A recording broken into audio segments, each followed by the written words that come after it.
ეჯაკ. მოგესალმებით მეგობრებო, გიბრუნდებათ EdTalk-ი ახალი ეპიზოდით. დღეს ცოტა სხვანაირი ფორმატით შემოგთავაზებთ ჩვენს ეპიზოდს. ჩვენთან სტუმრად არის ახალგაზრდული კანის ფესტივალის, ასე ვთქვათ, ორგზის გამარჯვებულები, ადგილობრივზე და სხვათა შორის მონაწილეობდნენ კანის საერთაშორისო ფესტივალზე უკვე კანში და ძალიან საინტერესოა მათი გამოცდილების გაზიარება. ჩვენთან სტუმრად არიან ანკა ნაცვლიშვილი, TVC-ის ბრენდ მენეჯერი და ქეთო შურღაია, ასევე TVC-ის ბრენდ მენეჯერი. მოგესალმებით მეგობრებო, როგორ ხართ? სალამი გიორგი. გამარჯობა. კარგად, შენ როგორ ხარ? კარგად, მადლობა. პირველს ვიტყვი ერთს, რომ კანის ლომების ფესტივალი არის.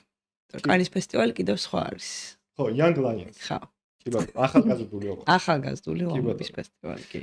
შესწორება. აქ შეიძლება ბევრი უცხო სიტყვა ვთქვათ, დღეს მეგობრებო, წინასწარ თავს ვისხევთ, მაგრამ არ გავკითხოთ წინა ეპიზოდების მსგავსად, თუმცა ჩვენ მაინც ვეცდებით, რომ მაქსიმალურად ავხსნათ ყველა ის ტერმინი, რომელსაც გამოვიყენებთ ხოლმე. ქვევით გააყოლე ხომ აიმად. ხო, სუბტიტრებად. განმარტებითი. სუბტიტრებად და შემოძეს, სხვა შორის ბევრმა შემოგთავაზა ეგ გამოსავალი, მაგრამ უნდა დავნერგოთ აუცილებლად. მეგობრებო, მინდა რომ ჩვენს მსმენელს გავაცნოთ თქვენი თავი, ოღონდ ჩემგან არა თქვენგან უკვე. ამიტომ ძალიან საინტერესოა მოგვიყვეთ თქვენ შესახებ, ზოგადად ამ ინდუსტრიაში რატო გადაწყვეტეთ ყოფნა, რამ გიბიძგათ, რა იყო, რა ძალა გედგათ, ეგ ერთი და ზოგადად რა გამოცდილება გაქვთ და მე უკვე გადავიდეთ უშუალოდ ფესტივალზე და იმ გამოცდილებაზე, რაც თქვენ დააგროვეთ უკვე საკმაოდ დიდი. აბა, დაიწყე და გავაკეთე. ჯეირანი თამაში. დავიწყო? აი, მოკლედ როგორ აღმოჩნდი ხო ამ ინდუსტრიაში? იდეაში ესე განათლება ამ მიმართულებით არ მიმიღია, შესაბამისად ეს რაღაცა ჩემი мотиваცია ან მიზანი არც ყოფილა, მოკლედ რომ ამ ინდუსტრიაში აღმოჩენილიყავი და ალბათ ეგ განპირობებული იყო იმით, რომ დიდი ცოდნა ამ ინდუსტრიის შესახებ არც მქონდა, თუმცა აი უნივერსიტეტის დამთავრების მერე სტაჟირებით, რომელიც ყოველთვის ძალიან კარგი გამოსავალი არის ხოლმე, რომ რაღაცები აღმოაჩინო და მოკლედ შენი თავი მოსინჯო სხვადასხვა სფეროში, ჩემ შემთხვევაში ძალიან გაამარცხა და პირდაპირ აღმოჩნდი მარკეტინგის ინდუსტრიაში და დავიწყე მოკლედ 4 წლის წინ ამ სფეროში ასე ვთქვათ, რაღაცების აღმოჩენა. თავდაპირველად ვიყავი როგორც ივენთების მიმართულებით, ასევე კონტენტის მიმართულებით, community management-ის მიმართულებით, sponsorship-ები და ნუ ძირითადად ხო, რა არის ხო? community management. ანუ ეს სააგენტო იყო თუ კომპანია? ეს იყო კომპანია. ჩემი ანუ სტაჟირება დავიწყე მოკლედ TBC-ში. დღესაც ვარ TBC-ში, ნუ შუაში რაღაცა სხვა კომპანიაში გადავედი, თუმცა მე დავბრუნდი ისევ TBC-ში და ისევ აქ ვარ და ნუ მოკლედ ძირითადად თავიდანვე იმის მიუხედავად რომ სხვადასხვა მიმართულებებით მიწევდა ხოლმე მუშაობა, მაინც მუშაობდი ბრენდზე და ბრენდის playground-ებზე იქნებოდა ეს იმ მიმართულებით, რაც ჩამოვთვალე და ნუ დღეს უკვე ვარ ბრენდ მენეჯერი, რომელიც TBC-ის ბრენდის სტრატეგიულ განვითარებაზე მუშაობს გუნდთან ერთად. პრიაც საინტერესო, ანკა შენს კი რა. დიდი რეგალიების გამოტანია. ვერ შეგეტრები ჩემო. მე იურისტი ვარ პროფესიით. მართლა. დავამთავრე სამართალი და ძალიან შემთხვევით აღმოჩნდი მე კრეატიულ ინდუსტრიაში, იმიტომ რომ მე საერთოდ სხვა სამსახურებში ვიმუშავე. მე აღმომაჩინა აქ რეკლამას კრაკენმა და კამოალოგო. გიორგისთან ერთად მუშაობდი კრაკენში. რაც სააგენტო, ანუ რაც იყო ძალიან კარგი დასაწყისი ნებისმიერი ახალგაზრდისთვის, რომელიც ეხლა იწყებს აღმოჩენას რაღაცა კრეატიული ინდუსტრიის თავიდან ბოლომდე რა, იმიტომ რომ და ყველას ვურჩევ, ვინც ეხლა იწყებს ამ სფეროს აღმოჩენას, რომ აუცილებლად დაიწყოს სააგენტოთი, იმიტომ რომ იქ ძალიან ბევრ სხვადასხვა რაღაცასთან გიწევს შეხება, რაც თქვა ბრენდში შევა არ გიწევდეს და ამასთან ერთად ბევრი სხვადასხვანაირი პროექტია, სხვადასხვანაირი დამკვეთები არიან, სხვადასხვანაირი მოთხოვნები აქვთ. იქ რაღაც შეება კოპირაიტინგიც ცადო, ცალკე ცადო თქვა რაღაცა კონტენტის კეთება, ცალკე რაღაც პროექტ მენეჯერი იყო თქვა რაღაც და ყველაფერს მიედმოედო და იქ მიხვდე რეალურად შენ რა გაინტერესებს რა, ანუ მან ყველაზე მეტი საშუალება არის, რომ თავი აღმოაჩინო. და იქ რაღაც რომ მიხვდები შენი რა არის, მე უკვე შეგიძლია მგონია რომ ყველაზე კაი გზა ეგ არის რომ მე ვთქვა გადახვიდე რაღაცა რა, ან დარჩე სააგენტოში და ან რაღაც შეიძლება ფრილანსერიც გახდე, ან რაღაც ბრენდში გააგრძელო მოღვაწეობა, ან შენი გააკეთე კლიენტის მხარეს კი.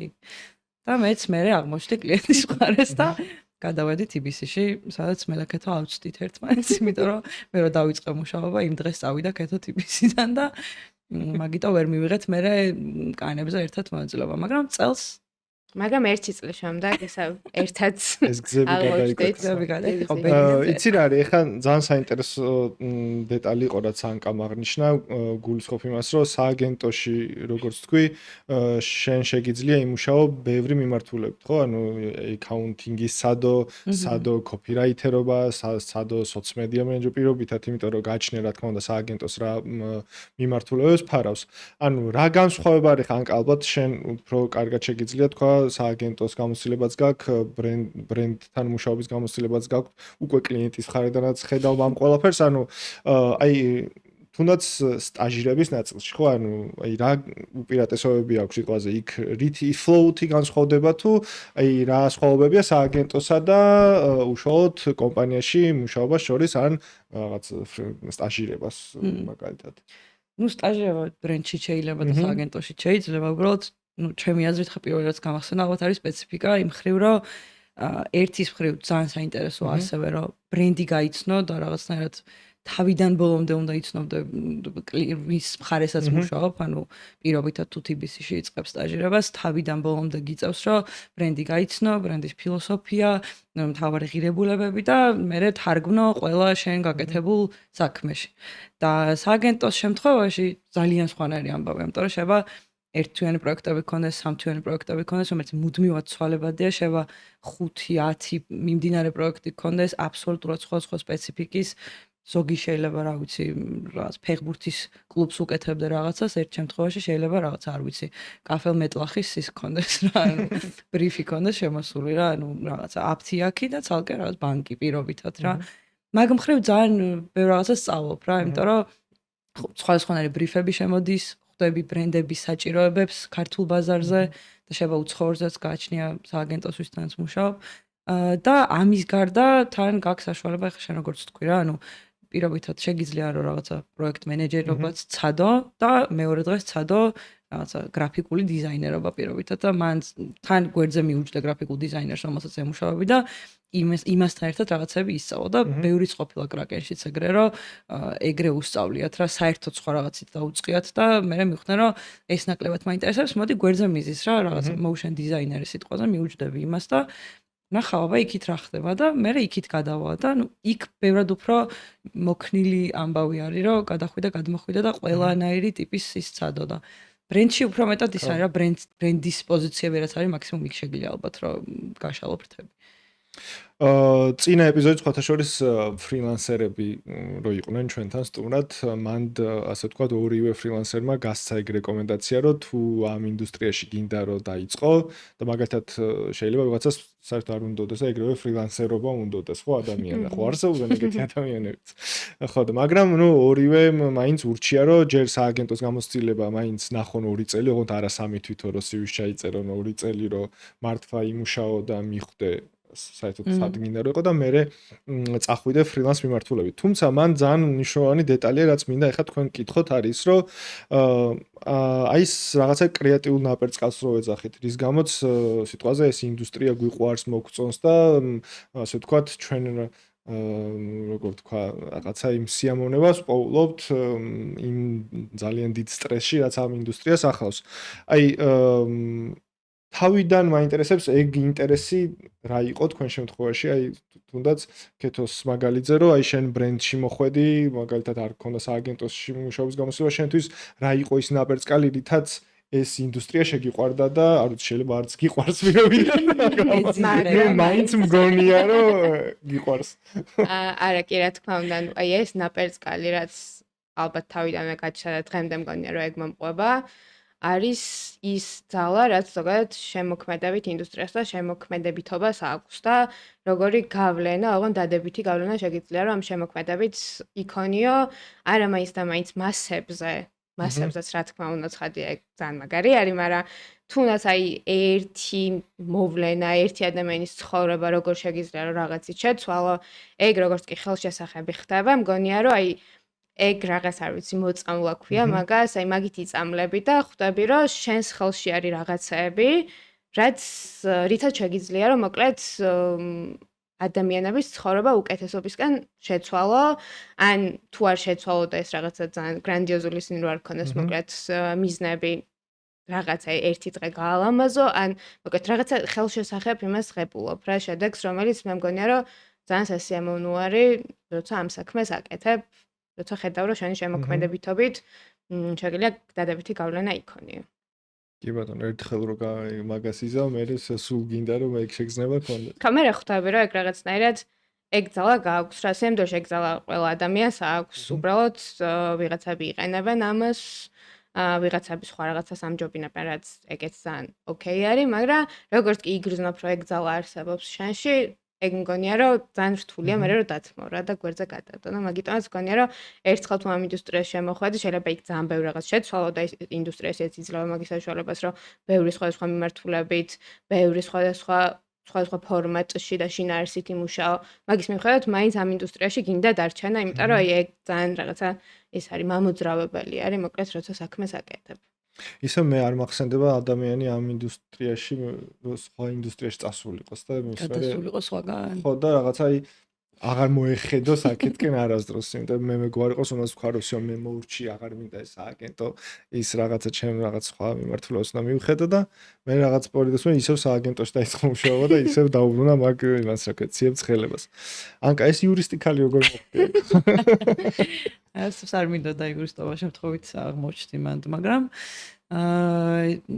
მე ვეთანხმები ქეთოს ამ რაღაცა ნაპერწკლის ამბავში რა და მგონია რომ ეგეც სულ არის რა, რაღაცა აი პირობითად რაღაცა მაგარი რეკლამა თუ გინახავს, არა ქართული მაინც და მაინც რა შევა რაღაცა გლობალური რომელიღაც ბრენდის, რომელიც აი გაფიქრებინებს რომ აი ვა რა მაგარი იდეა და მეც მინდა რომ ეგეთ რაღაცები ვაკეთო რა, რაღაცა ეგეთი რაღაცა სახალისო თუნდაც ან რაღაცა ეგეთი განსხვავებული რაღაცები მეც გამომდიოდეს და მე რაღაცა მაქედან იღებ ძალიან დიდ შთაგონებას რა, რომ შევა 100 წელი ეგეთი რაღაც ვერ გავაკეთო პირობითად, მაგრამ მე რაღაც ჩემ ჭიას გავიხარებ, რომ ვცადო რომ ყოველდღიურად რაღაცა პირობითად რაღაცა ესეთი ტიპის რეკლამებს უყურე, იქ პირობითად აღფრთოვანდა ვიზუალით, ან შინაარსით, ან რაღაცა თამაშით, ან ბრენდის ინტეგრაციით, ან ასე შემდეგ და მაგით რაღაცნაირად ცადო რომ ეგ ყველაფერი შემოიტანო შენ ყოველდღიურობაში და რაღაცა განახლებული რაღაცები დანერგო რა, რაც ვერ მოგასვენებს მე საბოლოო ჯამში რა, შეიძლება კი ბრენდი შეიცვალო, ან სააგენტო შეიცვალო, მაგრამ აი ეგ შეგრძნება რომ რაღაცის კეთება გინდა და არ გასვენებს მაგის კეთება, მგონია რომ ეგ ამ ინდუსტრიაში ალბათ ყველას აქვს რა, გინდაც პროდაქშენის მხარეს, გინდაც რაღაცა უფრო სააგენტოს მხარეს თუ ბრენდის თუ ასე შემდეგ რა. მე შემიძლია რომ პატარაზე დავასპოილერო სამ კანის ფესტივალზე სალაპარაკოდ გადავალთ წელს ვქონა ეგეთი შემთხვევა მე და ანკას უბრალოდ იმ ამბავს აგრძელებს რა პირველივას გამოსხვა რაც იყო მოკლედ Apple-ის ფესტივალი გაიხსნა რაღაც ბედნიერი დღე არის მივედით სპიჩზე და მოკლედ ამ Apple-ის წარმომადგენელმა გვანახა ვიდეო რომელზეც მე და ანკა ვიჯექით და ვტიროდით და მოკლედ ჩვენი ფესტივალი წრემდელი ეგრე გაიხსნა რომ ვიჯექით დარბაზში და ვტიროდით და მოკლედ ეგ იყო იქიდან გამოწვეული რომ ისეთი სენსიტიური ემოციური რაღაცა შენ ამბავს რო გაგახსენებს და ძალიან გულთან ახლოს რომ მიიტან ეგეთ რაღაც გვაჩვენას და ეგ რო შეუძლია მოკლედ ამ ინდუსტრიაში მომუშავე ნებისმიერი მიმართულების წარმომადგენელ ადამიანს ეგ არის ალბათ ჩემი აზრით და ნუ ანკაც როგორც ამას ყველაზე მაგარი რაც შეიძლება რომ გავაკეთოთ ხო, ნუ ყველა მიმართულებას ამ ინდუსტრიაში ხეთ წინაზე საუბრობდით production-ის ნაწილზე, როცა სანდრო იყო ჩვენთან სტუმრად. ბევრი მიმართულება არსებობს ჩვენს ინდუსტრიაში, ხო? ანუ პროფესიების დონეზე ჩამოშლილი უკვე, მაგალითად, კოპირაითერები, motion დიზაინერები ახსენე, ანუ მათ ყველა ადამიანს აქვს ეს თავისი, ასე ვთქვათ, ნაპერწკალი, რის გამოც ეს ინდუსტრია უყვარს და ის საქმე რასაც აკეთებს და ძალიან მნიშვნელოვანი რაც არის, ყველა მიმართულებას აქვს შემოქმედებითი ნაწილი, ანუ არც ერთ მიმართულებაში არ არის რუტინული რაღაცა, იმიტომ რომ კრეატიული ინდუსტრია, იმიტომ ქვია, რომ რასაც კი აი სიტყვაზე რასაც აკეთებ, არ აქვს მნიშვნელობა, აი სეტზე იქნება თუ სად ინტელექტუალურ რესურსს მოითხოვს და მოკლედ ეგ ძალიან მნიშვნელოვანი მნიშვნელოვანი ნაწილი არის. ეხლა მე მგონი ჯობია რომ უკვე ნენელა გადავერთოთ თვითონ კანის ლომების ამბავზე, რაც ძალიან მნიშვნელოვანი არის ამ ეპიზოდისთვის. ყავს ანკას რომ უნდა მოეყოლა იურისტობიდან როგორ აღმოჩნდა ამის არა მე ვერ მოყვები შემთხვევით აღმოჩნდა იურისტობა შეგიყო მოკლე ისტორია შემთხვევით აღმოჩენილები ვართ ორივე სხვათა შორის ძალიან ბევრი ადამიანი ამ ინდუსტრიაში შემთხვევით აღმოჩენილი შეიძლება იურისტიც კი არ ვიცი ხო მაგრამ ერთი ის არის რომ ჩემი იურისტი მეგობრები მაგალითად სულ ფიქრობენ რომ მე ცანცარებ და არ მუშაობ და ეს არის ჩემი საქმე. მე შემიძლია დაგამშვიდო გითხრა რომ არა მარტო შენი იურისტი მეგობრები, მე მგონი ძალიან ბევრი ადამიანი ფიქრობს მაგას რომ ცანცარებთ რაღაცებს გლიცინებთ და რა საერთოდ შეიძლება ცანცარებთ კიდევაც ახლა ესეც ეგრე არის. ცანცარის გარეშე. ხო. მაგრამ ესე ძალიან სტრესული არის ხშირად და ძალიან სტრესული ცანცარია ეს ყველაფერი მეგობრებო, ხო? როდის იწყება კანის ლომების ისტორია თქვენს ცხოვრებაში? როგორ უნდა დავსვათ ეგ კითხვა? ასაკობრივი ზღვარი თუ 30 წლამდე არის, ხო? Young Lions-ის ზღვარი, ანუ ვინც არ იცის მეგობრებო, მათ გასაგონად. ხო, 30 რაღაც კონკრეტულ თვემამდე უნდა იყოს ივნისი თუ არ მეშლება. ხო, ანუ ვინც ამ ამდე არის, მათ შეუძლიათ მიიღონ მონაწილეობა ახალგაზრდა ლომების კრეატიულ ფესტივალში. ეს არის ჯერ ადგილობრივი კონკურსი, რომელიც სტარდება საქართველოს მასშტაბით. მონაწილეობას იღებენ სააგენტოს და ბრენდის გუნდები და რაოდენობას ვერ გავიხსენებ ახლა, იმიტომ რომ მაგრამ ძალიან ბევრი გუნდი მონაწილეობს რამოდენიმე კატეგორიაში. თქვენი კატეგორია იყო მარკეტერის კატეგორია და რომ მოგვიყვეთ ზოგადად რა ხდება ამ კატეგორიაში და როგორ ხდება ბრიფირეგორია და ასე შემდეგ. მარკეტერის კატეგორია ძალიან ერთ-ერთი ჩემი აზრით ძალიან საინტერესო კატეგორიაა და განსხვავებული. და ბედნიერება მქონია რომ სხვა კატეგორიებშიც მივიღო მონაწილეობა, აი გიორგისთან ერთად რომ მუშაობდი სააგენტოში იმაში. და ვფიქრობ, რომ ერთ-ერთი ყველაზე საინტერესო არის მიუხედავად იმისა, რომ არც ისეთი პოპულარული როგორც სხვები. მონაწილეობას იღებ ბრენდის მხრიდან, რომელსაც წარმოადგენენ, პირობითად ჩვენ შემთხვევაში იყო TBC. და მოგდის ბრიფი, რომელიც უნდა გადაწყვიტო. რაღაცა სტრატეგია უნდა შექმნა და ამაზე უნდა შემდეგ მოიფიქრო პროდუქტი, რომელიც პასუხობს თავდაპირველ გამოწვევას, რომელიც ბრიფში იყო დასახული რა. ეგ გამოწვევები ძალიან განსხვავებულია. ძალიან მარტივად ახსნა, დარწმუნებული ვარ უკვე. დარწმუნებული უკვე ყველაფერი გაიგო რა თანკა მოახსნა. ცოტა რთული ის არის რა, იმიტომ რომ ძალიან ბევრი კომპონენტისგან შედგება მართლა და თან ყველა კომპონენტში უნდა გაითვალისწინო ის, რომელი ბრენდის წარმომადგენელი ხარ. პირობითად რა, თუ მოდის ბრიფი რომ რაღაცა არ ვიცი, ხეებს ჩეხავენ გიჟივით საქართველოში და ამ პრობლემას უნდა ვუპასუხოთ, ჩვენ პირობითად როგორც TBC-ის ბრენდმა უნდა მოვიფიქროთ გადაწყვეტა პროდუქტის სახით, რომელიც ლოგიკური იქნება ჩვენი ბრენდისთვის და უპასუხებს ამ პრობლემას. პირობითად ხა ჩვენ რომ მოვიფიქროთ რომ რაღაცა წება რომელიც ამ ხეებს შეაწებებს არაფერ შუაში არ არის TBC-სთან რა. ამიტომ ეს პროდუქტი, რომელსაც მოვიფიქრებთ, უნდა იყოს რაღაცა კორელაციაში ბრენდთან, რომელსაც წარმოადგენთ და ამასთან ერთად სტრატეგიას, რომელსაც შევქმნით, უნდა იყოს აბსოლუტურად ლოგიკური და ხშირად მიგვიღია ეგეთ კომენტარიც, რომ ემოციური პირობითად და რაღაც საკმაოდ კრეატიული იმისთვის, რომ რაღაცა აგინთოს ის ნაპერწკალი გულში. ხო, ანუ კიდე ვიცადოთ, რომ ცოტა უფრო გავამარტივოთ ადამიანებისთვის, რომელსაც არ აქვთ გამოცდილება მსგავს კონკურსში მონაწილეობის ბრიფის დონეზე, რო ვთქვათ. ანუ ბრიფში მოცემულია რამოდენიმე ინფორმაცია, ხო? ანუ ერთი არის ზოგადი ინფორმაცია, მერე მოდის უშუალოდ კონკრეტული იმ პრობლემის აღწერა, რა პრობლემა არის, ანუ ერთი არის ბრენდის ზოგად ბექგრაუნდს ასე ეძახიან, კონკრეტული პრობლემა, შემდეგ არის უკვე შემდეგი ეტაპები რა მოდის მან ბრიფში სტანდარტულად თუ ინსაიტი არის, ხომ გაჩნია რაზე ვლაპარაკობთ, რა ლოკალურ ბრიფს ვლაპარაკობთ, ლოკალურზე ჯერ მოდი ლოკალურზე ძირითადად არა ყველა კატეგორიაში მოდის ხომე სოციალური თემა, მოკლედ არ არის კომპანია, რომელიც გბრიფავს რა. მოდის რაღაც კონკრეტული თემა, პრობლემა, რომელიც აწუხებს ზოგადად საზოგადოებას ან საზოგადოების კონკრეტულ ჯგუფს. შესაბამისად, ამ პრობლემაზე მოდის research-იც, რაც არის გაკეთებული ელემენტარული, რომ იმისთვის, რომ დაგეხმაროს პრობლემის კვლევა, მართალია ეს ქვევით დავწეროთ. რომ დაგეხმაროს მოკლედ ამ პრობლემის უფრო სიღრმისა უკარგებაში. ინსაიტი, რომელიც არის, რომ ანუ რა ის არსებობს, რა ქვია, შიდა ინფორმაცია მოკლედ ამ დაკვირვება, მიგნება ამ კონკრეტული აუდიტორიისთვის, ვისაც ეს პრობლემა აწუხებს. და ნუ მოკლედ მე ხო ეგ არის, მე მგონი მეტი არც არაფერი არის.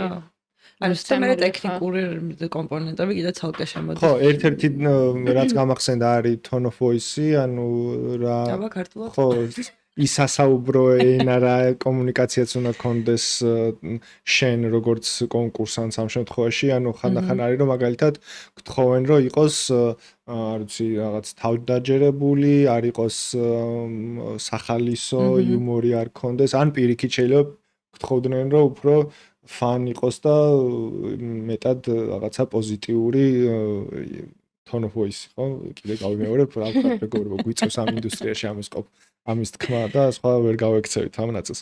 და დროის ნაწილში ამის შესასრულებლად ლოკალურ ამბავში გვაქვს ხან 24 საათი და ხან პირიქით 3 დღე ხო. შარშან მაგალითად გქონდა 2 დღე იყო მე მგონი, წელს იყო 3 დღე. და კანში გქონდა 24 საათი. ანუ ძალიან დიდი განსხვავება არის ბრიფშიც თვითონ. ეხლა ჩვენც მაგიტო ვიგუქსავთ, იმიტომ რომ კანში მაგალითად დავალება მოდის ეგეთი, რომელშიც კომპანია გბრიფავს შენ როგორც კომპანიას. საქართველოში აბსოლუტურად სხვანაირად მოდის დავალება რა, ანუ უბრალოდ მოდის რაღაც საკითხი, რომელიც შენ როგორც კომპანიამ უნდა გადაწყვიტო. და კანში მაგალითად მოდის დავალება, რომ რომელიღაცა ორგანიზაცია, რომელსაც აქვს დაფიქსირებული ეს რაღაცა კონკრეტული პრობლემა, მასთან ერთად კოლაბორაციაში უნდა გადაწყვიტო ეს საკითხი. ანუ თავისი არსით აბსოლუტურად სხვადასხვა ბრიფებია რა ესე. მაგრამ საქართველოში წელს გქონდა მაგალითად 3 დღე.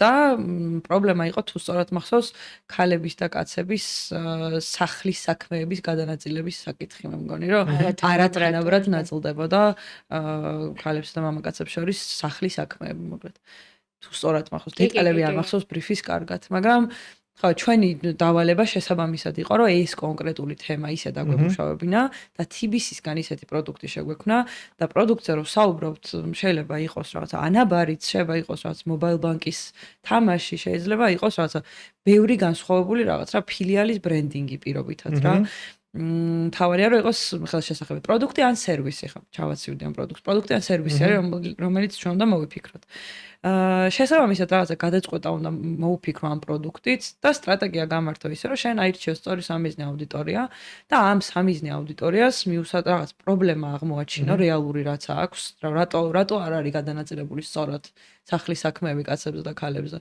და თქვათ აირჩიო რა ანუ ვის ვესაუბრები ქალებს ვესაუბრები თუ კაცებს ვესაუბრები ანუ სხვადასხვა ის გამოდის მე რა სტრატეგია როგორც წარმართავ რა ანუ ქალებს თუ ესაუბრები სხვანაირად უნდა ესაუბრო რომ რაღაც დაამოტივირე ან პირიქით შენ აღარ გააკეთო სიტყვაზე რომ იმას მოუწიოს რომ გააკეთოს სიტყვაზე ამბობ კაცების შემთხვევაში პირიქით არის რა და tone of voice-იც ანუ ხმის სასაუბრო ენა სუბტიტრი გავა ესაც ეგრე წვალება მიდის რო იტყვი და მე რო გაახნობიერებ რომ ხა ეს უნდა ქართულად უნდა თქვა არ არის აუცილებელი მეგობრებო შეგვიძლია არ მივახსენოთ ყურადღება ინსაიტი მიგნება არის ეს ჩამოყალიბდა ეს არ ვიცი და მაგის მიხედვით რა უნდა იპოვა ის რაღაცა კონკრეტული დაკვირვება შევა მანამდე ერთ-ერთი ყველაზე კარგი ნაწილი როგორც კანშიც მოგწეს ეგეთი უკავშირი რომ რაღაცა კვლევა მოიძიეთ ან თქვენით ჩაატარეთ რომელიც გაგიმყარებთ იმ წარმოდგენას იმ თქვენ სამიზნე ავტორიაზე რომელიც გქონდათ რომ ეს პრობლემა მართლა აქვს მათ თუ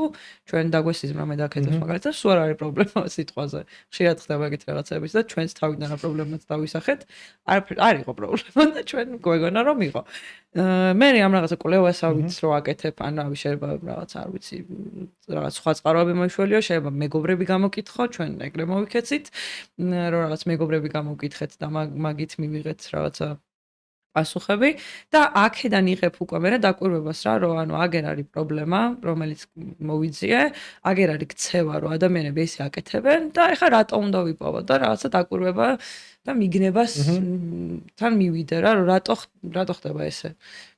და ეს მიგნებაც უნდა იყოს ალბათ რაღაცა ემოციური, რომელიც აი ესე გვითხრეს კანშიც უკავშირზე რომ ვისხედით შანშან ეგეთ რაღაც გვითხრეს რომ ამ მიგნება უნდა გათქმევინოს რომ აი ესო რა რომ მიხვდე რომ თურმე ეს მართლა ის არის რაც რაღაც ჭეშმარიტება რომელიც მე აქამდე არ მქონდა დანახული მე ამას პოულობ და მე აგრძელებ სტრატეგიაზე მუშაობას რა სხვადასხვა ეტაპი აქვს კიდევ და მე რაღაც პროდუქტის გამართვა როგორ ხდება და ნუ უკვე პრობლემის გადაჭრას როგორ ახერხებ როგორც ბრენდი. ოღონდ ეხა ეგ დაგვავიწყო მე მგონი რომ შესავალში ჯერ ის უნდა დაუწერო რომ შენ როგორც ბრენდი რა შუაში ხარ ამასთან. ამ პრობლემასთან პირობითაც და რაღაცა ჩვენ შემთხვევაში ჩვენი ბრენდი ძალიან დიდ გაქანებას გვაძლევს რა, იმიტომ რომ ბევრი ღირებულება აქვს თქვაც და რაღაცა ეს სოციალური საკითხებიც რომელიც ქეთამახსა რაც ძირითადად ბრიფებში არის ხოლმე, ისედაც ჩვენთან ძალიან ახლოს არის. ანუ სხვა გუნდები, რომლებიც მონაწილეობენ სხვა კომპანიის სახელით, პირობითად, ანუ ისინიც თავიანთი კომპანიიდან გამომდინარე აკეთებენ მაგის გადაწყვეტას. უნდა მოირგონ თავიანთ კომპანიაზე რა, ნებისმიერი სხვა კომპანია. და ეგ რამდენად fear არის და სამართლიანი, ესე რომ ვთქვათ, სამართლიანია საკონკურსო პირობებში, ანუ იცი რა არის საბოლოო ჯამში როგორც თქვი აი გაქანების ნაწილში ხო ძალიან მნიშვნელოვანია რომ ეხა შენი ბრენდი გაძლევს მაგის საშუალებას რომ რაღაც ბევრნაირად გაშალო ის რაღაც კონკრეტული გადაწყვეტა. ეგ სხვა არის კიდე რა ჩვენ არ ვფიქრებთ კამპანიას, კრეატიულ კამპანიას, ამაზე არ ვაშენებთ. ჩვენი დავალება საბოლოო ჯამში არის რომ შევქმნათ ბრიფი, რომლითაც მივალთ სააგენტოსთან და სააგენტო უკვე მოიფიქრებს ამაზე, რაღაც ამ სტრატეგიაზე და პროდუქტზე უკვე რაღაც კრეატიულ კონცეფციას. ეს არის დავალება იდეაში. და შესაბამისად რაღაცა ბიუჯეტი და რაღაცა კომპანიას რამხელა ის აქვს. შეიძლება პატარა რაღაც ტანსაცმლის მაღაზია იყოს პირობითად, შეიძლება ძალიან დიდი ბრენდი იყოს, რომელსაც გაცილებით მეტი რესურსი აქვს პირობითად. ანუ ეგ რაღაცა უპირატესობას არ გიქმნის. პირიქით რა, შეიძლება რაღაც დაბრკოლებაც იყოს, იმიტომ რომ დიდ ბრენდებს ბევრი რაღაცები გაუკეთებიათ და რაღაც აღარ გაკვირვებს რაღაცები რა და იქით შეიძლება პირიქით ძალიან აუთვისებელი იყოს ეგ მხარე და ბევრი ახალი რაღაცების გაკეთება შეგეძლოს, თქვათ, პატარა ბრენდების შემთხვევაში. აი მაგალითად კანში გქონია ეგეთი გამოცდილება რომ ჩვენ მაინც რადგანაც უფრო სერვისისკენ მიმართული კომპანია ვართ, რაც აი პირობითად რა, იქ რაღაც მაკდონალდსი იღებს მონაწილეობას, იქ რაღაცა მაკის კოსმეტიკის ის არის რა ქვია, რომელიღაცა ქვეყნის წარმომადგენლები არიან წარმოსულები და ზუსტად იციან რომ პირობითად რა პომადაზე უნდა გააკეთონ გადაწყვეტა და უფრო მარტივია თითქოს პროდუქტზე მუშაობა ვიდრე ხშირად სერვისზე რა და მით უმეტეს როცა ეგეთი მრავალშრიანი ის არის რა, ამიტომ პირიქით მე პირადად თუ ამ პოდკასტს შეხედავენ ადამიანები რომლებიც შეგონდებიან რომ მე მიიღონ მონაწილეობა კანის ახალგაზრდა ლომების კონკურსში, აუცილებლად მიიღონ მონაწილეობა პატარა ბრენდებიდან, იმიტომ რომ მგონია რომ ბევრი რაღაცების გაკეთება არის შესაძლებელია იგივე ხუმრობით, იგივე რაღაც ბევრად უფრო სერიოზული გადაწყვეტებით თუ ასე შემდეგ რა. თქვენ სხვადასხვა გუნდებით, მაგრამ ორჯერ ზედიზედ აქ მოგებული გაქვთ ეს კატეგორია და ძალიან საინტერესო იქნება დარწმუნებული ვარ თქვენი დაკვირვებები, რაც ამ კონკურსების ფარგლებში დააგროვეთ, რა შეიძლება ურჩიოთ ადამიანებს, რომლებიც პირველად გატიან ამ კონკურსზე და დარწმუნებული ვარ გახსოვთ ეგ გზნობა რომ პირველად როცა იღებ მონაწილეობას რამდენად დაძაბული ხარ სტრესული გარემოა და გინდა რომ რაღაცა შენი მაქსიმუმი გააკეთო და ასე ვთქვათ თავი დააკლა იმ ბრიფს რაც მოდის ხო აი თქვენ ფაქტია რომ რაღაცა გაქვთ ის უკვე ალღო რაც გამოცდილები დააგროვეთ ამ კონკურსზე და ძალიან საინტერესო იქნება თქვენი ასე ვთქვათ რჩევები ჩვენს სმენელისთვის და მაყურებლისთვის დარწმუნებული ვარ, კეთო შენგან დავიწყეთ. ხო, ეს მოკლედ ჩემს შემთხვევაში ეგრე იყო, როცა პირველად მოვიგეთ ლოკალური კანის ლომები, მე და ჩემმა მაშინდელმა მეწყვილე საბა მიქაიამ 2022-ში, ეგ ჩემთვისაც და საბასთვისაც იყო პირველი კანის ლომები. მანამდე არ მქონდა გამოცდილება ამ კონკურსის, არც ერთი კატეგორიის რა. დღემდე მარკეტერის კატეგორიის გარდა მაგალითად სხვა კატეგორიაში არ მიმიღია მონაწილეობა. პირველ რიგში ეგ მაშინვე ძალიან კარგად გამოჩნდა და ალბათ რავი ანკასთან მეთახმე, იმიტომ რომ ეგ მგონია რაღაც უნივერსალური ეს რა ქვია მიდგომა, რომ პარტნიორი, ვისთან ერთადაც გადიხარ ამ კონკურსში, უნდა იყოს ისეთი ადამიანი, რომელთან ერთადაც კომფორტულად მუშაობ. ეს არ ნიშნავს იმას, რომ რაღაც ერთმანეთთან მაგალითად შეწინააღმდეგება არ უნდა მოგივიდეს, ან რაღაც სხვა აზრზე არ უნდა იყვნენ, პირიქით ეგ უფრო ავსებს მოკლედ მუშაობის პროცესს და ეგ არის ხოლმე ძირითადად ყველაზე მნიშვნელოვანი მომენტი, როცა ჭეშმარიტება და რაღაც შემოქმედებითი იდეები იბადება. მე ვგულისხმობ იმას, რომ აი ეს გინდა დათმობა იყოს, გინდა ის მომენტი, რომ თქვა, რომ ოკეი, მოდი აი შენ რადგან ძალიან გჯერ ამ ყველაფრის, მოდი მე გამოგყვები, მაგრამ მე აი ამის მჯერა ძალიან სხვა ნაწილში და იქ შენ გამომყევი. აი ეს რაღაცა პარტნიორული მოკლედ მიდგომა, რომ რაღაც მომენტში შენ დათმობ, რაღაც მომენტში ის დათმობს, რაღაც მომენტში უცბად ერთად აინთებით რაღაც იდეაზე, ეს ასე ვთქვათ, ქიმია თუ არსებობს პარტნიორებს შორის, მგონია, რომ ისედაც ძალიან სახალისო იქნება და ეგ არის ხოლმე ყოველთვის, რომ მოდი პირველ რიგში რაღაც გავერთოთ ამ ყველაფრის, ეს სტრესი რომ ნაკლებად იყოს. ბრედლი კუპერი რო ლაპარაკობენ ერთმანეთზე. ეგრევე ეს ქიმია. ის ერთი რომელსაც ჩემი შენზე არ არის საუბარი მეგობრებო. ხო ეს არა ეს ხა იქიდან დავიწყე და ეგ მაშინვე გამოჩნდა და ეხაც შედეგმაც გვეჩვენა რა ეგრე. ხო მოკლედ თავი შევა მაინც არის რომ თავი შევა არის მოკლედ მეწყვილე აირჩიოთ ერთმანეთი სწორად და მეორე არის რომ აი არ ვიცი მოკლედ ჩემ პირად გამოცდილებას ვიტყვი, რომ ეს რაღაცა მიზნად, რომ მე ხა აუცილებლად უნდა მოვიგო და ეს იყოს ჩემი მთავარი მიზანი, ეგ მგონია, რომ ყოველთვის არ ჭრის ხოლმე და ძალიან მნიშვნელოვანი არის, რომ ის რაღაც გართობის კომპონენტიც იყოს, ცოტა, არ ვიცი, დაძაბულობის კომპონენტიც იყოს, ეს რაღაც ვახსენე, ეს რაღაცა შეწინააღმდეგების კომპონენტიც იყოს და ეს აი ყველაფერი თუ იქნება ცოტა, მგონია, რომ საბოლოოდ ძალიან კარგ შედეგს მიიღებ რა, ეგ რაღაცა ამ გამოცდილებით ეგ შემიძლია რომ ვთქვა. რაღაცა ვეთახმებ რა თქმა უნდა წინა გამოსვლას, მაგრამ ეს ქიმიაზე იყო უკვე საუბარი და ამიტომ, მაგრამ მართლა მეც ეგრე ვფიქრობ რა, რომ პირველ რიგში ეგ არის რომ კარგად იყოთ შეთამაშებული პარტნიორთან რა, მაგრამ ამასთან ერთად ეგეც აუცილებლად არის, რომ მაქსიმალური სიამოვნება მიიღო პროცესისგან რა და ძალიან არ დაიძაბო მაგალითად ან რაღაცა შედეგზე არ ფიქრობდე რა, ეგრევე რომ აი გავიმარჯვებ თუ ვერ გავიმარჯვებ თუ რას რომელ ადგილზე გავალ და რაღაც არამედ შენ თვითონ მოგწონდეს ის რასაც შექმნი რა იქ მე მნიშვნელობა არ აქვს რომელ ადგილზე გავა რა, მაგრამ შენ თვითონ იყო კმაყოფილი იმით რაც გააკეთე საბოლოო ჯამში შენ და შენი პარტნიორი რა თქმა უნდა. ტექნიკურ რჩევებს რაც შეეხება, ეგეც მგონია რომ უმნიშვნელოვანესია, რაც პირობითად პირველ წლებში მე ფილმის კატეგორიაშიც მიიღია მონაწილეობა და პრინტისაც და იქ არ მქონია ეგეთი გამოცდილება და რაღაც არასწორად მუშაობდი მე თვითონაც ახლა ხვდები და ვიცი მაგალითად ის რომ ბრიფს არ ვკითხულობდი პირობითად ყოველ 2 საათში ერთხელ, იმიტომ რომ ძალიან მარტივია რომ შენ რაღაც ფიქრის პროცესი რო გადადის და ეს რაღაც ჯაჭვი რო გადადის და გადადის, საერთოდ აცდე თემას, რომელიც იყო შენი დავალება.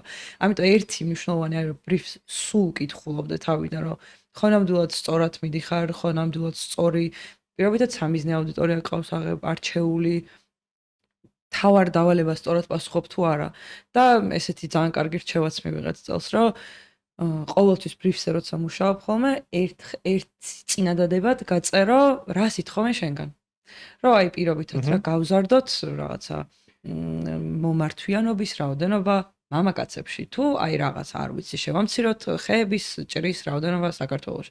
ანუ რაღაცნაირად ერთ წინადადებად გამართო რომ შენგან რა სიტყვენ, რომ ყოველ შემდეგ ნაბიჯზე შენ რასაც დაწერ, შეასრულებ და ასე შემდეგ, ეს ყველაფერი პასუხობდეს და უბრუნდებოდეს მთავარ სათქმოს, რომ ამ პრობლემას ჭრის თუ არა, ამ ერთ წინადადებას პასუხობს თუ არა. ხო, ეგ ძალიან მნიშვნელოვანია, იმიტომ რომ კონკურსებზე, აი ახლა ახალგაზრდა კანების ფესტივალზე ჟიური ხშირად გვაფრთხილებს მაგაზე, რომ არაუცდეთ თავარი ეგ არის არაუცდეთ ბრიფს, იმიტომ რომ ხანდახან არის რომ აი იდეის ხიბლს ვეძახი მაგას, რომ აი შეიძლება მოგივიდეს ისეთი იდეა, რომელიც არის ძალიან აღგაფრთოვანებს და გინდა რომ გააკეთო, მაგრამ თითქოს არ არის ბრიფთან არაფერ შუაში და მაინც ამბობ რომ აი ხე რამდენი ყოფილა რომ აი ვცდილობ რომ გაამართლო და რაღაცა ახსნა მოუძებნო ხოლმე და ამიტომ ძალიან მნიშვნელოვანია ბრიფთან ახლოს ყოფნა მოკლედ კონკურსებში და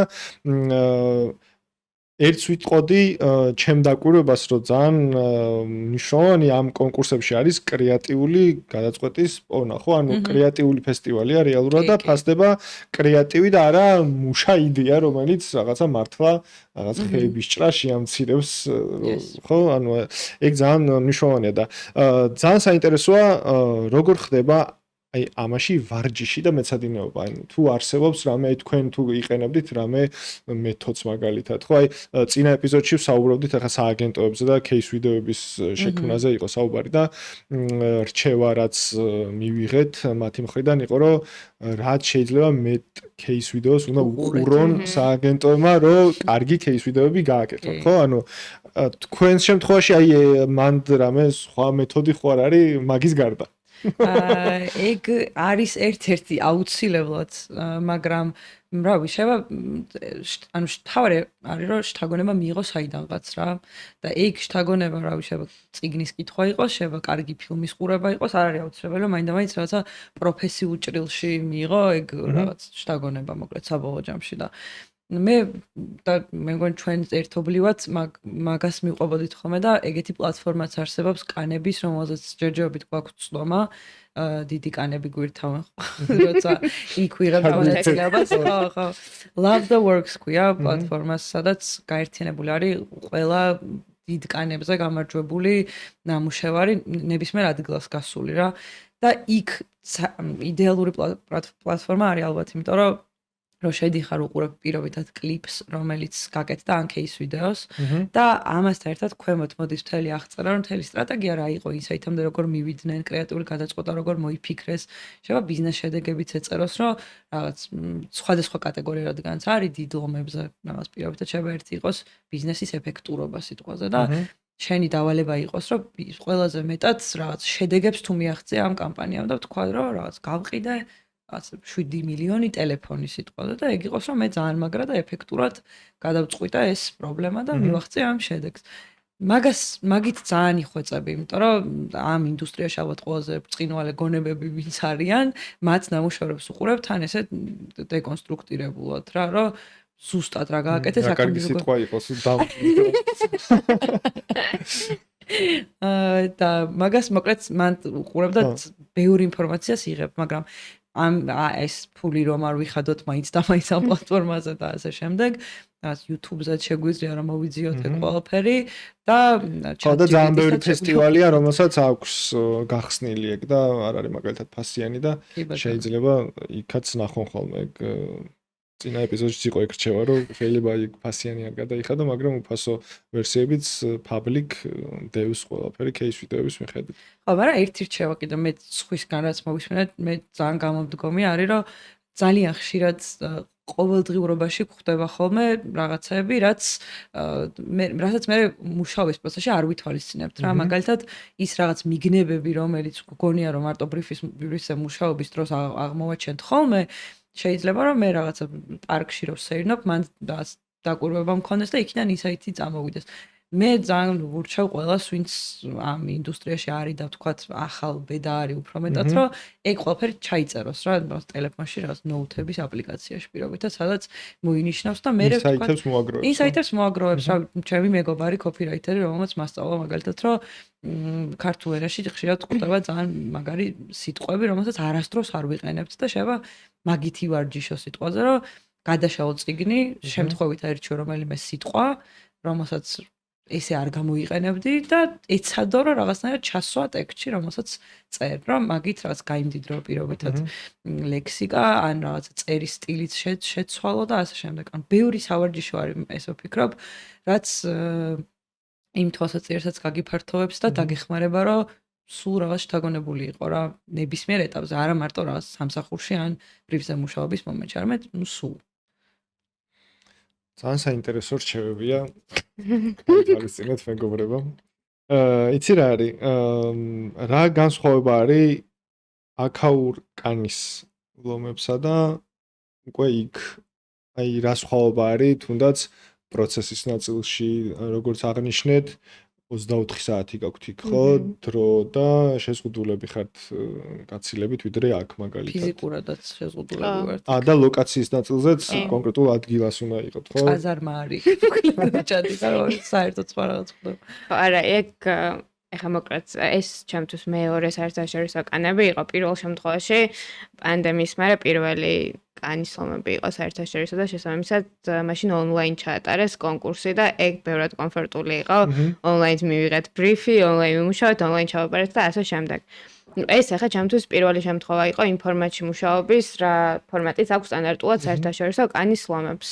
ან კამ უკვე ახსენა, რომ ეგ არის ხოლმე განსხვავება, რომ იქ ზუსტად 24 საათი გაქვს, 25 საათი, იმიტომ რომ ბრიფი მოგდის, 1 საათი გაქვს იმისთვის, რომ ბრიფს გადახედო, 1 საათში ბრიფავს ის კომპანია, რომლისგანაც მოდის ბრიფი და რომელ რაღაცა 5-ის 15 წუთზე თუ მთავრდება ეგ ბრიფინგი, მეორე დღის 5-ის 15 წუთამდე გაქვს დედლაინი, ეგეთი მოკლედ სიმკაცრე და სიმკაცრე ან დროის ეს რა ქვია, მოხაზულობა ასე ვთქვათ. და მოკლედ ასევე საქართველოს კანაბისგან განსხვავებით, ეგეც ახსენა ანკამ უკვე, უნდა მიხვიდე ადგილზე მეორე დღეს და დღის განმავლობაში უნდა იმუშაო ფესტივალის ტერიტორიიდან. ყველა გუნდი იქ მიდის და იქიდან მუშაობს, იქიდან აპარებს შესაბამისად დავალებასაც. სხვა ფაქტორებს რაც შეეხება, ერთი ის არის, რომ ეგ ხა ცხადია, რომ რაღაც გლობალურ თემებზე გიწევს მუშაობა და შეიძლება ხა ამ შემთხვევაში არ იყო ეგეთი ბრიფი წელს რაც მივიღეთ, მაგრამ სხვა წლებში ყოფილა ისეთი შემთხვევები, როცა ისეთი პრობლემა მოდის, რომელიც აი შენთვის არ არის რელევანტური რა, არც შენი ქვეყნისთვის, არც შენთვის პირადად არის რელევანტური, იმიტომ რომ მსგავს რაღაცებთან არ წარმოვიდგენია სახე ერთმანეთს როგორ შეხედავთ ხოლმე, მაგ ბრიფსო წაიკითხავთ რომ მე აი წელს არის ხო. კი, ნამდვილად ეგრე არის ხოლმე და აი მე უფრო მეტი ძალისხმევა გიწევს იმისთვის, რომ ეს რაღაცა პრობლემა, ან რაღაც მოთხოვნა, რაც შენგან არის, უფრო კარგად გაიგოს, იღრმისავლად ჩაწვდა მაგ ყველაფერს და მე შესაბამისად იმუშავა. ასევე განსხვავება რაც არის ადგილობრივსა და საერთაშორისო კონკურს შორის არის მიდგომა და მოთხოვნები შენგან, რასაც ითხოვენ. ორივე შემთხვევაში უკვე დაძაბული მუსიკა ხალხზე ხა. რაც მოკლედ იწვის ახლა რა. არა. რო აქ უფრო მოწესრიგებულია ვიდრე იქ. მოკლედ ორივე შემთხვევაში წაყენაც ახსენა ანკამეგ, მიდიხარ სააგენტოსთან ბრიფით და სააგენტოს ბრიფავ. მაგრამ მთელი განსხვავება ის არის, რომ ზოგადად საქართველოში სხვანაირად მივდივართ ხოლმე კლიენტის მხარეს სააგენტოებთან და გლობალურ მასშტაბზე საერთოდ სხვანაირად მიდიან ხოლმე სააგენტოსთან ბრიფით. შესაბამისად, ეგ გამოცდილება ჩვენ ყოველდღიურ რაღაც სამსახურში რადგან არ გვაქვს, შესაბამისად ისიც ჩვენთვის ის არის ხოლმე განსხვავებული. და აი როგორი ის არის? ხო, აი ახლა ვიტყვი მაგას. თუ საქართველოში მაგალითად გაწერ სტრატეგიას, იპოვი კრეატიულ გადაწყვეტას, მოიფიქრებ პროდუქტს და მიდიხარ სააგენტოსთან ბრიფით, რომ მე მინდა კამპანია, რომლის არის key message-იც მჭირდება, გაშლები მჭირდება და ზოგადად რაღაცა, არ ვიცი, 180 გრადუსიანი ან 360 გრადუსიანი დიდი მასშტაბის კამპანიები მჭირდება, საერთაშორისო კანის შემთხვევაში არ არის ეგრე და შენგან ითხოვენ სრულფასოვან კამპანიას, რომელიც უნდა წარუდგინო ჟიურის. რაც მოკლედ უფრო დიდ ძალისხმევას მოითხოვს, დრო ბევრად უფრო ნაკლები არის ხოლმე და აი ეგ მგონია ყველაზე დიდი გამოწვევა ალბათ, როცა საქართველოდან საერთაშორისო კანებზე მიდიხარ და ეგეც აი ხა ვინმეს თუ უკითხავს ხოლმე, ეგ მგონია ყველაზე კარგი რჩევა თუ აქ საქართველოში მოიგებ და მე საერთაშორისო კანებზე მიდიხარ, რომ ერთხელ მაინც ეხ მე და ანკა მაგას ვამბობდით, რომ მოდი გავაკეთოთ, მაგრამ ვერ გავაკეთეთ სამწუხაროდ წელს კანებისთვის ეგ რომ ერთხელ დაჟდა და ზუსტად 24 საათში გააკეთო ის დავალება, რასაც შენგან ითხოვენ. სხვა წლის დავალება არ იყო მაგალითად და იმუშაო, იმიტომ რომ მაგ დროს ყველაზე კარგად ხვდები ის 24 საათის იმ დროში როგორი ცოტა არის და როგორ უნდა გამოიყენო ის დრო კარგად. ეხლა წლევანდელი ბრიფი მოკლედ მოგვეწონა ეს ბრიფი რომ წავიკითხეთ, იმიტომ რომ პრობლემა იყო ბრაილის ინსტიტუტმა დაგვბრიფა და პრობლემა იყო რომ ადამიანები რომლებსაც აქვს მხედველობის პრობლემა, დაქვეითებული მხედველობა, ანუ ეს დაქვეითებული მხედველობა ნიშნავს, რომ არც სათვალე აღარ გშველის, არც ქირურგიული ჩარავა, ისინი არ აღიარებენ, რომ კარგავენ მხედველობას და შესაბამისად არ იწყებენ ახალი უნარების ათვისებას, რომელიც შემდგომ, როცა ან თუ დააკარგავენ მთლიან მხედველობას, დაეხმარებათ სრულფასოვანი ცხოვრების გაგრძელებაში. შესაბამისად, ეგ პრობლემა უნდა გადაგვეჭრა, რომ ამ ადამიანებს მოეხდინათ თავიანთი მდგომარეობის აღიარება და მისულიყვნენ ბრაილის ინსტიტუტში ამ უნარ-ჩვევების შესასწავლად. ეგ ბრიფი რო წავიკითხეთ, უცბად აი მართლა ორივე გადავხედეთ ერთმანეთს და ძალიან მოგვეწონა ეგ ბრიფი. ძალიან მოგვეწონა პრობლემა და თავიდანვე ვთქვით, რომ მე მგონი ამაზე ძალიან ბევრი კარგი რაღაცის გაკეთება შეგვიძლია და იმის გამოც მე მგონია, რადგან ბრიფი მოგვეწონა, აი 24 საათმა ისე გაირბინა თვალსადახელში, რომ აი ალბათ ყველაზე მოკლე 24 საათი იყო, რაც კი მანამდე ესე ყოფილა გვიმუშავია რა მოკლედ და ეგეც არის ხოლმე რომ ამ დროის სიმწირეს ვერ აყიქვავ, რადგან აქ ზუსტად აი დროის მენეჯმენტის სამბავში როგორ რეკომენდაციას გასცემდით, აი მაგალითად აი უფრო სხვა კატეგორიების ნაწილში ხა მე მქონია შეხება და შეიძლება რაღაცა ყოფენ ხო რაღაც საათებად, რომ მაგალითად მოდი იდეის ნაწილს დაუთმე ამდენი საათი, შემდეგ აღსრულებას თუ რაღაცა დიზაინიც შედის იქ დავალებაში, დაუთმე ამდენი საათი. აი თქვენ შემთხვევაში რამე გქონდათ ეგრე განაწილებული დროების მიხედვით, რომ გეკონტროლებინათ ეგ, რომ მე არ გაქცეოდათ დრო და ასე შემდეგ. ერთი რაღაცა რაც თქვით, ესე არის, რომ აუცილებლად რაღაც მომენტში უნდა შევთანხმდეთ იდეაზე, იმიტომ რომ ეგ არის ხოლმე უსასრულო. აი მე და თეკლას რომ შარშან ვინც გავედით ფესტივალზე ერთად, ეგ დაგვემართა, ეგ პრობლემა გქონდა, რომ ვერ შევთანხმდით იდეაზე დიდი ხანი და დრო ძალიან გაგვექცა. და ჩვენ რადგანაც გქონდა მაგის გამოცდილება და ეგ ძალიან გადამწყვეტი იყო საბოლოო ჯამში, იმიტომ რომ ბევრად მშვიდად მუშაობდით წელს მაგალითად საქართველოშიც და კანშიც, ვიდრე ყოველ შემთხვევაში მე ვმუშაობდი შარშან. ეგ ძალიან დაგვეხმარა მოკლედ რა, რომ ვიცოდით, რომ რაღაც მომენტში უნდა შევთანხმდეთ ახლა, რომ ამას ვაკეთებთ და მე ამის გადათქმა, რომ არა, ეხა მოდი კიდე ახალზე რამეს უკეთესზე მოვიფიქროთ, იმიტომ რომ მაგ დროს ხარბდები და გინდა რომ სულ უკეთესი და უკეთესი და იქნებ კიდე რაღაც აღარ გეყოფა დრო, აი გარი ძალიან უნდა მოერგო იმ აბსოლუტურად სტრესულ სიტუაციას, რომ ამ რაღაცა პირველი დღის ბოლომდე მაგალითად აუცილებლად უნდა გქონდეს გაწერილი იდეა და მოხაზული სტრატეგია, რომელზეც მე ხვალ პირობითად უკვე დაასრულებ გაწერ ძალიან კონკრეტულად თავარი სიტყვებით და ასევე რაც ერთი ძალიან დიდი განსხვავება არის, რომ სხვადასხვა დავალება გქონდა გასაკეთებელი. ანუ საქართველოს შემთხვევაში ეს იყო წერილობითი ბრიფი ერთგვერდიანი და იყო 10 სლაიდიანი პრეზენტაცია. კანის შემთხვევაში იყო 10 სლაიდიანი პრეზენტაცია, იყო რაღაც 150 სიტყვიანი ბრიფი, რომელიც 350 სიტყვიანი ბრიფი. Yes, და კიდე რა მესამე იყო, და one pagers რო ეძახიან, ერთგვერდიანი ბორდი, რომელიც თან ყველაფერთან ერთად დასადიზაინებელიც არის. ანუ ის არ არის მარტო რომ შენ და თქვენი რესურსით უნდა გააკეთოთ. ანუ ყველა ვარიანტი შენი რესურსით უნდა გააკეთო, მაგრამ ჩვენ შემთხვევაში დახმარებავთ ხოვეთ მაგალითად ჩვენ მეგობარს კოტეს ამოვიკითხავთ აქედან რა თქმა უნდა.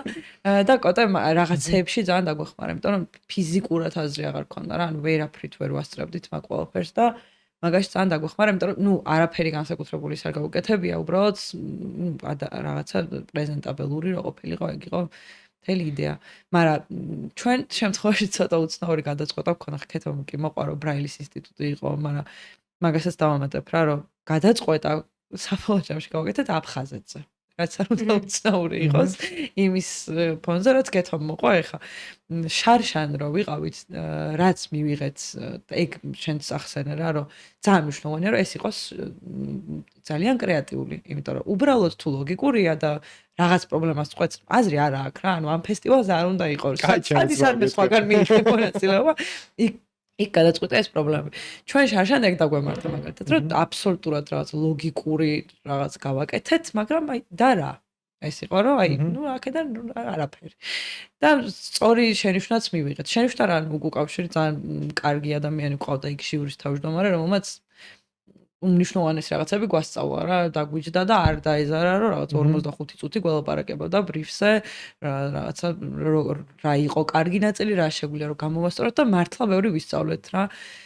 თავარი რაც გითხრა ერთ-ერთი იყო, რომ ეს უნდა იყოს ემოციური პირველ რიგში და არა მარტო ლოგიკური. სტრატეგია ძალიან მნიშვნელოვანია, მაგრამ ამაზე კიდევ უფრო მნიშვნელოვანი არის, რომ შენ ვიღაცების გულებს მიწვდე, რომ მათ მერე რაღაც ქცევა შეცვალონ თუ შენ რაღაცას ითხოვ. ამ შემთხვევაში ჩვენ აბსოლუტურად სხვა რაღაცაზე ვფიქრობდით, აი საერთოდ ძალიან ლოგიკურ, მაგრამ აი ძალიან ცივ რაღაცებზე ვფიქრობდით და ბოლოს დაგვარტყა იდეამ, რომ ის დედლაინი რომ მიდიოდა უკვე სადაც უკვე უნდა შევთანხმებულიყავით, აი ახლა უნდა ვთქვათ, რომ ნამდვილად დაძინებამდე იყო ეგრევე. 3 საათიან გამოძინებამდე. ზუსტად და მაგ დროს თქვით, რომ ოკეი, ეხლა რაზეც ვლაპარაკობთ, არც ემოციური არ არის, არც არავის გულებამდე არ მივა, არც საქართველოსთან არაფერ კავშირში არ არის და მოდი რაღაცნაირად ეხლა ხო არ ვიფიქროთ, რა შეიძლება იყოს ის, რაც რაღაცა ქართველების გულს აანთებდა და ჩვენთვის რა არის ყველაზე ემოციური. და მივხვდით, რომ ან თუ ერთ შემთხვევაში იყო საუბარი მხედველობის დაკარგვაზე, ჩვენთვის ქართველებისთვის ყველაზე მტკივნეული ნაწილი არის ტერიტორიების დაკარგვა. და რაღაცა აფხაზეთის და სხვა ტერიტორიებისაც რა, მაგრამ ამ შემთხვევაში ეს რაღაც ხაზი გავავლეთ, რომ ორივე შემთხვევაში რაღაც დანაკარგზე არის საუბარი.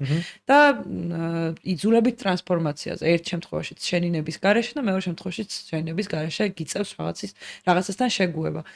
და მე ნუ რა თქმა უნდა დეტალებში არ ჩავღმავთ, იმიტომ რომ მთელი 10 სლაიდიანი პრეზენტაცია გქონდა, მაგრამ ეგ რაღაცა კავშირი დავიჭერეთ, რითაც საბოლოო ჯამში ზეპირ პრეზენტაციაზე მივიღეთ კიდევაც ეგეთი უკავშირით ჯიურის თავმჯდომარესთან, რომ ესეთი ძლიერი თემა ძალიან იშვიათად აურჩევიათ მოკლედ და მაგისთვისაც მადლობას გადაგვიხადა მე რა რაღაც ფიდბექ სესიაზე.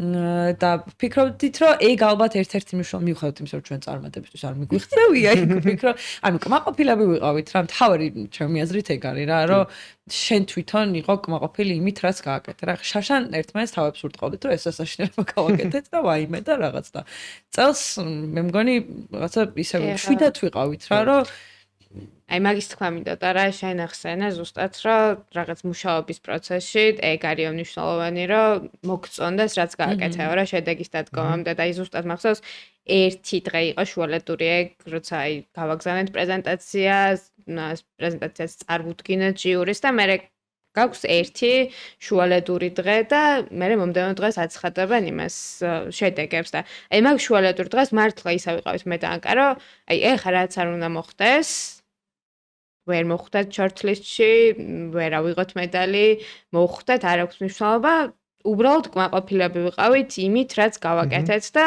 ასე ვთქვათ, რისკზეც წავედით, იმიტომ რომ გინდა არ გინდა ეგ ლოკალური თემათან, როცა პატარა ქვეყნიდან ხარ, ისეთი ბრენდის წარმომადგენელი ხარ, რომელსაც საერთაშორისო ჟიური არირჩევს, ესეთი ლოკალური თემის არჩევა, მოკლედ რაღაცა რისკი არის ხოლმე ერთგვარი, რომ ამ პრობლემის რელევანტურობა დაანახო ჟიურის, ამ პრობლემის ემოციურობა დაანახო ჟიურის და ის შესაბამისობა, რაც მაგალითად ამ რაღაცა ემოციასა და ქართულ ხალხს შორის არსებობს. და მაგ რისკზე რო წავედით და ასე ვთქვათ, უსაფრთხო თამაში რო არ ვითამაშეთ, მაგით უკვე ძალიან კმაყოფილები ვიყავით და ეგ არისო რაღაცა მოგონილი სიმშვიდე და რა იმართლა ეგრე ვგრძნობდით თავს, იმიტომ რომ ჩემი გამოცდილებაც მაგალითად საბასთან ერთად ზუსტად ეგ იყო, რომ მაშინაც რაღაცა ეს ძალიან ტექნიკური ისეთი დავალება გავაკეთეთ და ამ შემთხვევაში მეც მაინც ძალიან კმაყოფილი ვარ შედეგების მიუხედავად, იმიტომ რომ ხო გავრისკეთ რა და მოდი გავრისკოთ, ნახოთ რა იქნება. და ყველაზე სასაცილო ნაწილი ეგ იყო, რომ მე მოკლედ როცა აკეთებ ამ რაღაც პრეზენტაციას, როცა ჩაივლისეს რაღაცები და უკვე იგებ რაღაც გამარჯვებულების ამბავს და ეს ყველაფერი როცა თავდება, მე გაქვს ეს უკავშირის სესია, რომელზეც შეგიძლია რომ ჩაეწერო და ვთქვათ რაღაც ჯიურის თავმჯდომარესთან მიხვიდე ან რაღაცა და კითხო, იქ ვთქვათ რა შეგეძლო რომ გამოგესწორებინა, რომ მე გაითვალისწინო რა, იმიტომ რომ ამ ფესტივალის იქითაც ხომ მუშაობ შენ კიდე და იქ ყოველდღიურობაში გადგება ძალიან, რომ რაღაც იდეაში მართლა ეს ყველაზე ბრწყინვალე გონებები, რომლებიც ამ ფესტივალზე იკრებენ თავს, ისინი გეუბნებიან პირადად შენ რაღაცა პასუხს, რომ აი ეს იყო კარგი, ეს აწი ეს ეკენი, ესე აღარ ქნა. და ჩვენ შემთხვევაში რომ შევედით, ეს რაღაც ვკითხო, მახსოვს აფხაზეთიო, არ გინდათო პრეზენტაციის გახსნაო და აი ეს რომ მივხვდით, რომ აფხაზეთი დავამახსოვრებინეთ და ოკუპაციის საკითხი, წამოვჭერით რაღაც საერთაშორისო პლატფორმაზე, მაგითაც რაღაცა პატარა ქართულ ჭიას ცოტა გულში რა რომ სხვათა შორის ეგ ძალიან მნიშვნელოვანი არის წინა ეპიზოდში იყო მაგაზე საუბარი რომ სააგენტოებს უკეთებენ feedback sessions AdBlacks-ის კონკურსის შემდეგ და დასწრება ამ feedback sessions-ზე არის მცირე და ნუ აქ რაღაცა მიზეზებიც იყო საუბარი რომ რა შეიძლება იყოს მაგრამ ძალიან მნიშვნელოვანი არის მეგობრებო feedback session-ები, იმიტომ რომ ეს არ არის ხო უკავშირი ჟიურისგან, რომელიც გაწვდის შენს ნამუშევარზე, თავის მოსაზრებას რა შეგეძლო უკეთ გაიკეთებინა და ისეთი გამოცდილების მქონე ადამიანები იმის იქით რომ არ არის და ძალიან მნიშვნელოვანია მოკლედ ამ სესიებზე დასწრება, საკუთარი შეცდომების გააზრება და ზოგადად ეს კონკურსები იმისთვის ტარდება რომ ამ ინდუსტრიაში გაიზარდო კიდევ უფრო ძლიერი გახდე და მერე რა თქმა უნდა შენ უფრო დიდ კანებზეც მოკლედ წამოიღო ჯილდოები და ძალიან მნიშვნელოვანია მოკლედ кейსების ყურების გარდა მიიღო შენ კრიტიკული აზრის მიღებულობაც გქონდეს რა იმიტომ რომ ხანდახან რთულია შენს ინტელექტუალური ასე ვთქვათ საკუთრებაზე რომ რაღაცა კრიტიკა მოისმინო და შეიძლება რაღაცა გქონდეს ის რაღაც შიგნით რომ აი იცი რა ესე ჩავიფიქრე და აი ეს სწორია და ეგრე გეგონოს მაგრამ უნდა თუ ამ ინდუსტრიაში მუშაობთ უნდა შეგვეძლოს მოკლედ ჯანსაღი კრიტიკის და გამოცდილი ადამიანებისგან რჩევის მიღება ეს რაღაცა.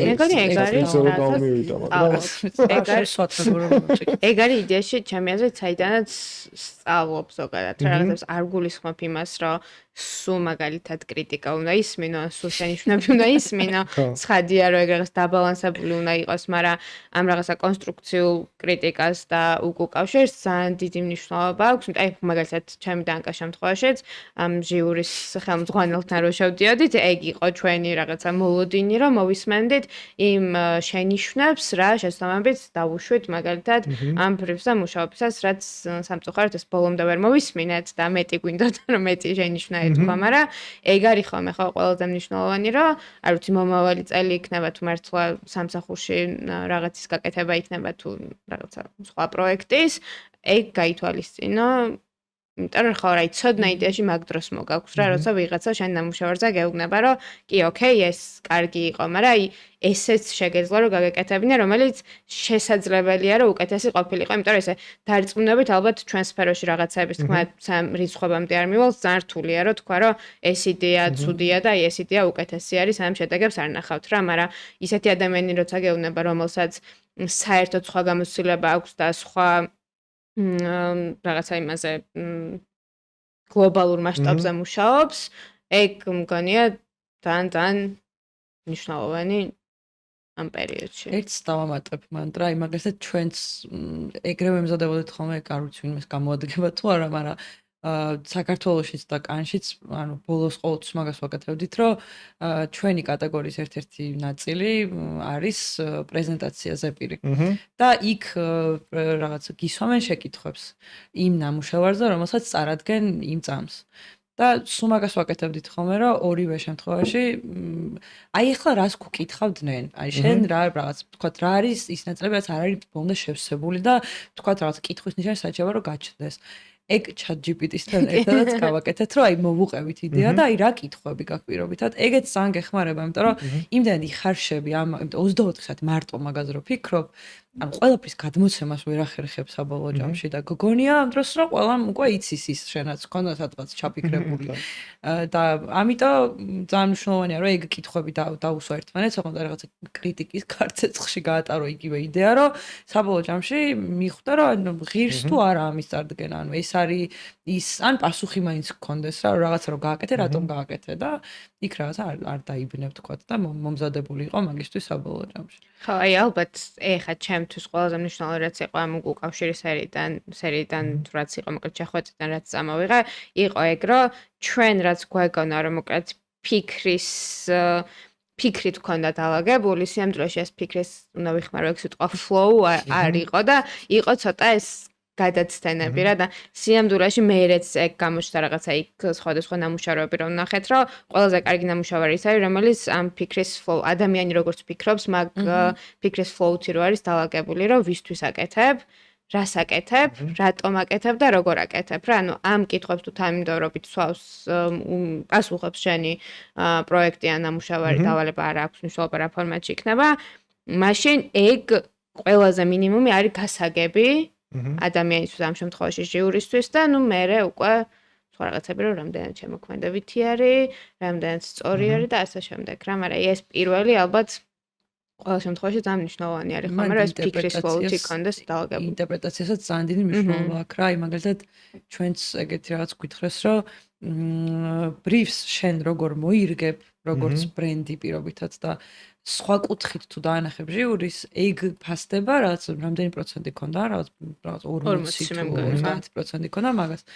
ჩვენ შემთხვევაში ინტერპრეტაცია იყო ის, რომ რაღაცა აფხაზეთის კუთხით წავედით და რაღაცა ამ დაკარგული ტერიტორიების და ეგ მერე განვორცეთ კიდევაც და ეგეც თქვით ქეთომაც ახსენა ეგ რა მნიშვნელოვანი ნაწილიც იყო, რომ დაგვენახა რომ ეს ყველაფერი საერთაშორისო რატო არის მნიშვნელოვანი და ვთქვით რომ რაღაც პირობითად უკრაინასაც იგივე პრობლემა აქვს და მილიონ ქვეყანას აქვს იგივე პრობლემა, თითქმის რაღაც უმეტესობას ან რაღაც ოკუპაციის ან რაღაცა განსხვავებული პირობითად რაღაცა ემიგრაციის პრობლემას რაც სახს კარგავ პირობითად და მიდიხარ სხვა ქვეყანაში. საინტერესოდ წავედით ბოლოში და უკვე დროც აღარ გვაძლევს ამის საშუალებას. არ და რა ვიწყებდით თქვით რა 1 საათი ვერ ვილაპარაკე. ხო.